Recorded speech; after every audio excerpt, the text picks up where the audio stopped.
Hello hi नमस्कार जय जगन्नाथ पूरी ट्रिप वीडियो पार्ट 4 को आपण मानक वेलकम करछि। तो सी बीच पाखरे बुलाबुली कर सारा पर आमे माने चलिलु एठिकार स्ट्रीट फूड ट्राई करिया पई। तो मो माँ कहला चलो फास्ट टिके स्वीट कॉर्न ट्राई करदे तो से आमे माने चलिलु स्वीट कॉर्न खाइबा पई। तो स्वीट कॉर्न टी भाईना जनक भल भाव में लेंबू मसला घसिकी देते जहाँकि बहुत ही बढ़िया लगुला। तापर सी बीच को आसचे माने सी फूड ट्राई कराबनी एटा तो केबे भी संभव नुहे। तो से आमे माने चलिलु सी फूड ट्राई करने। तो प्रथमे ये भाईना को चिंगुड़ी पकोड़ार ऑर्डर दिया आ भाईना जनक पूरा फ्रेश फ्रेश आमरी सामने चिंगुड़ी पकोड़ा बनईकी देते जहाँकि बहुत ही बढ़िया लगुला। तापर चिंगुड़ी पकोड़ा खाई सारा पर ये माछ पकोड़ा आना माछ पकोड़ार भी टेस्ट बहुत ही बढ़िया लगुला। बाकी यहाँ कौ माछ आमको जना नाला बाकी माछटा भी बहुत ही बढ़िया लगुला।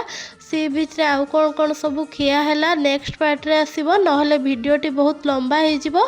तो जीवा पूर्व आम चैनल को सब्सक्राइब करके जातु देखा नेक्स्ट वीडियो रे। रहिली जय जगन्नाथ।